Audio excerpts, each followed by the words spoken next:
Story is The Emissary by Ray Bradbury. Martin knew it was autumn again, for Dog ran into the house, bringing wind and frost and a smell of apples turned to cider under trees. In dark clock springs of hair, Dog fetched goldenrod, dust of farewell summer, acorn husk, hair of squirrels, feather of departed robin, sawdust from fresh-cut cordwood, and leaves like charcoal shaken from a blaze of maple trees. Dog jumped. Showers of brittle fern, blackberry vine, marsh grass sprang over the bed where Martin shouted. No doubt of it at all, this incredible beast was October. Here, boy, here! And Dog settled to warm Martin's body with all the bonfires and subtle burnings of the season, to fill the room with soft or heavy, wet or dry odors of far traveling. In spring he smelled of lilac, iris, lawn-mowing grass. In summer, ice cream mustached, he came pungent with firecracker, Roman candle, pinwheel, baked by the sun. But autumn. God, Dog, what's it like outside? And lying there, Dog told, as he always told. Lying there, Martin found autumn as in the old days before sickness bleached him white on his bed. Here was his contact, his carry-all, the quick-moving part of himself he sent with a yell to run and return, circle and scent, collect and deliver the time and texture of worlds in town, country, by creek, river, lake, down cellar, up attic, and closet or coal bin. 10 dozen times a day he was gifted with sunflower seed, cinder path, milkweed, horse chestnut, a full flame smell of pumpkin. Through the looming of the universe, Dog shuttled. The design was hidden in his pelt. Put out your hand. It was there. And where did you go this morning? But he knew without hearing where Dog had rattled down hills where autumn lay in cereal crispness, where children lay in funeral pyres in rustling heaps, leaf buried but watchful dead, as Dog and the world blew by. Martin trembled his fingers, searched the thick fur, read the long journey. Through stubbled fields, over glitters of ravine creek, down marble spread of cemetery yard, into woods. The great season of spices and rare incense. Now Martin ran through his emissary, around, about, and home. The bedroom door opened. That dog of yours is in trouble again. Mother brought in a tray of fruit salad, cocoa, and toast, her blue eyes snapping. Mother, always digging places, dug a hole in Miss Tarkin's garden this morning. She's spitting mad. That's the 4th hole he's dug there this week. Maybe he's looking for something. Fiddlesticks, he's too darn curious. If he doesn't behave, he'll be locked up. Martin looked at this woman as if she were a stranger. Oh, you wouldn't do that. How would I learn anything? How would I find things out if Dog didn't tell me? Mom's voice was quieter. Is that what he does? Tell you things? There's nothing I don't know when he goes out and around and back. Nothing I can't find out from him. They both sat looking at Dog and the dry strings of mold and seed over the quilt. Well, if he'll just stop digging where he shouldn't, he can run all he wants, said Mother. Here, boy, here! And Martin snapped a tin note to the dog's collar. My owner is Martin Smith, 10 years old, sick in bed. Visitors welcome. Dog barked. Mother opened the downstairs door and let him out. Martin sat listening. Far off and away you could hear Dog run in the quiet autumn rain that was falling now. You could hear the barking, jingling fade, rise, fade again as he cut down alley, over lawn, to fetch back Mr. Holloway, and the oiled metallic smell of the delicately snowflake interior watches he repaired in his home shop. Or maybe he would bring Mr. Jacobs, the grocer, whose clothes were rich with lettuce, celery, tomatoes, the secret tinned and hidden smell of the red demon stamped on cans of deviled ham. Mr. Jacobs and his unseen pink meat devils waved often from the yard below. Or Dog brought Mr. Jackson, Mrs. Gillespie, Mr. Smith, Mrs. Holmes, any friend or near friend encountered, cornered, begged, worried, at last shepherded home for lunch or tea and biscuits. Now listening, Martin heard Dog below with footsteps moving in a light rain behind him. The downstairs bell rang. Mom opened the door. Light voices murmured. Martin sat forward, face shining. The stair treads creaked. A young woman's voice laughed quietly. Miss Haight, of course, his teacher from school. The bedroom door sprang open. Martin had company. Morning, afternoon, evening, dawn and dusk, sun and moon circled with Dog, who faithfully reported temperatures of turf and air, color of earth and tree, consistencies of mist or rain, most important of all, brought back again and again and again Miss Haight. On Saturday, Sunday, and Monday, she baked Martin orange-iced cupcakes, brought him library books about dinosaurs and cavemen. On Tuesday, Wednesday, and Thursday, somehow he beat her at dominoes.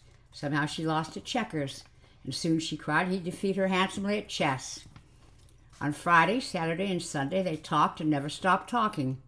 She was so young and laughing and handsome, and her hair was a soft, shining brown like the season outside the window. She walked clear, clean, and quick. Heart beat warm in the bitter afternoon when he heard it. Above all, she had the secret of signs, could read and interpret dog and the symbols she searched out and plucked forth from his coat with her miraculous fingers. Eyes shut, softly laughing, in a gypsy's voice, she divined the world from the treasures in her hands. And on Monday afternoon, Miss Haight was dead. Martin sat up in bed slowly. "Dead?" he whispered. "Dead," said his mother. "Yes, dead. Killed in an auto accident a mile out of town. Dead, yes, dead," which meant cold to Martin, which meant silence and whiteness and winter come long before its time. Dead, silence, cold, white. The thoughts circled round, blew down, and settled in whispers. Martin held dog, thinking, turned to the wall. The lady with the autumn-colored hair. The lady with the laughter that was very gentle and never made fun, and the eye that watched your mouth to see everything you ever said. The other half of Autumn lady, who told what was left untold by dog about the world. The heartbeat at the still center of gray afternoon. The heartbeat fading. "Mom, what do they do in the graveyard, Mom, under the ground? Just lay there?" "Lie there." "Lie there? Is that all they do? Doesn't sound like much fun." "For goodness sake, it's not made out to be fun." "Why don't they jump up and run around once in a while if they get tired lying there? God's pretty silly." "Martin, you'd think he'd treat people better than to tell them to lie still for keeps. That's impossible. Nobody can do it. I tried once. Dog tries. I tell him, 'Dead dog.'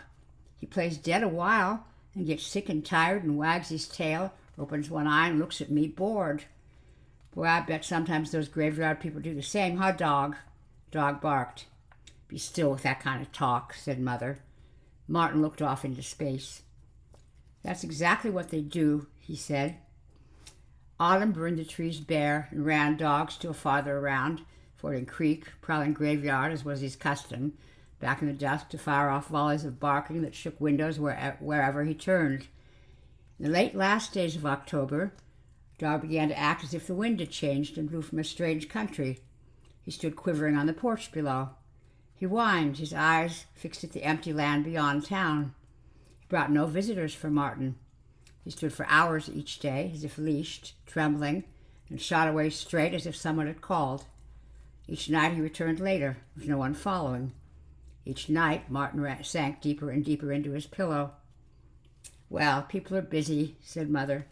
"They haven't time to notice the tag dog carries, or they mean to come visit but forget." But there was more to it than that. There was the fevered shining in dog's eyes, his whimpering tick late at night in some private dream, his shivering in the dark under the bed, the way he sometimes stood half the night looking at Martin as if some great and impossible secret was his. He knew no way of tell it save by savagely thumping his tail, turning in endless circles, never to lie down, spinning and spinning again. On October 30th, dog ran out and didn't come back at all. Even when after supper Martin heard his parents call and call. The hour grew late. The streets and sidewalks stood empty. The air moved cold about the house, and there was nothing. Nothing. Long after midnight, Martin lay watching the world beyond the cool, clear glass windows. Now there was not even autumn, for there was no dog to fetch it in. There'd be no winter. Who could bring the snow to melt in your hands? Father? Mother? No, not the same. They couldn't play the game with its special secrets and rules, its sounds and pantomimes. No more seasons. No more time.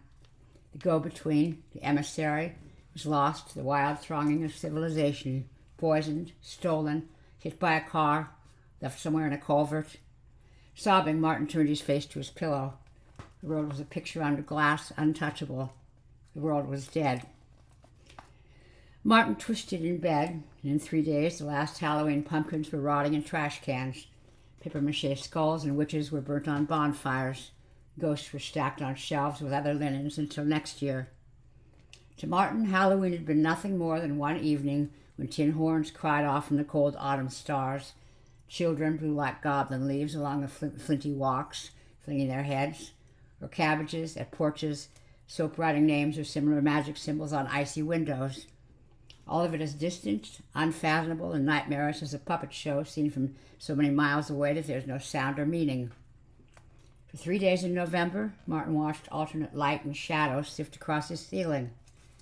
The fire pageant was over forever. Autumn lay in cold ashes.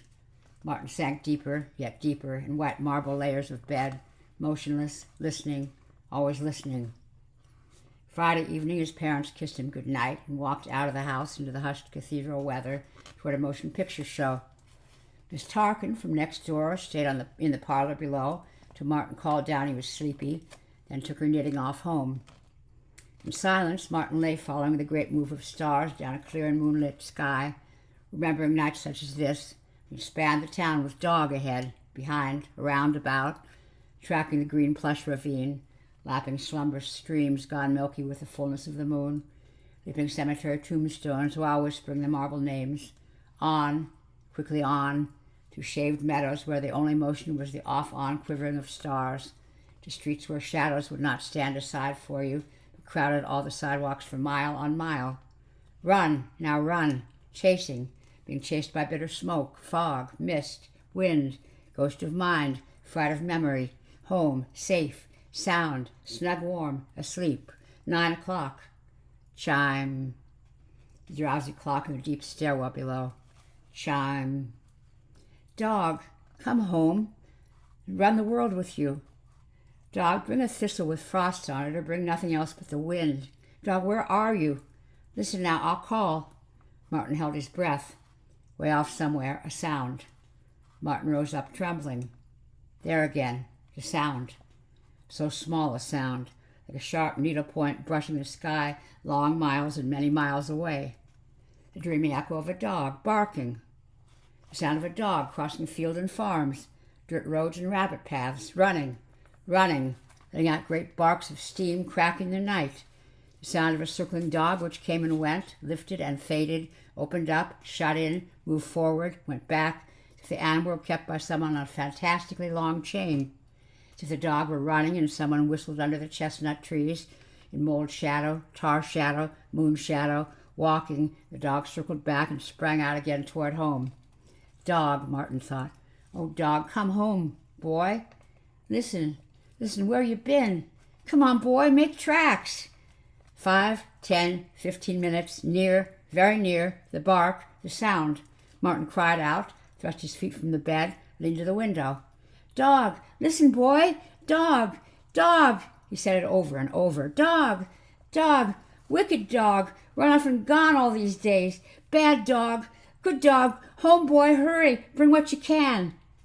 Near now, near, up the street, barking to knock clapboard house fronts with sound, whirl iron cocks on rooftops in the moon, firing off volleys. Dog! Now at the door below. Martin shivered. Should he run? Let dog in? Or wait for Mom and Dad? Wait? Oh, God, wait. What if dog ran off again? No. He'd go down, snatch the door wide, yell, grab dog in, run upstairs so fast, laughing, crying, holding tight, that dog stopped barking. Hey. Martin almost broke the window, jerking to it. Silence. As if someone had told dog to hush now. Hush. Hush. A full minute passed. Martin clenched his fists. Below, a faint whimpering. Then slowly the downstairs front door opened. Someone was kind enough to have opened the door for Dog, of course. Dog had brought Mr. Jacobs, or Mr. Gillespie, or Miss Tarkins, or the downstairs door shut. Dog raced upstairs, whining, flung himself on the bed. Dog, Dog, where you been? What have you done? Dog, Dog! And he crushed Dog hard and long to himself, weeping. Dog, Dog! He laughed and shouted. Dog! After a minute he stopped laughing and crying. Suddenly, He pulled back away. He held the animal and looked at him, eyes widening. The odor coming from dog was different. It was a smell of strange earth, the smell of night within night, the smell of digging down deep in shadow through earth that had lain cheek by jowl with things that were long hidden and decayed. A stinking and rancid soil fell away in clods of dissolution from dog's muscle and paws. He had dug deep. He dug very deep indeed. That was it, wasn't it? Wasn't it? Wasn't it? What kind of message was this from dog? What could such a message mean? The stench, the ripe and awful cemetery earth. Dog was a bad dog, digging where he shouldn't. Dog was a good dog, always making friends. Dog loved people. Dog brought them home. And now, moving up the dark hall stairs at intervals, came the sound of feet, one foot dragging after the other, painfully, slowly, slowly, slowly. Dog shivered. Rain of strange night earth fell seething on the bed. Dog turned. The bedroom door whispered in. Martin had company.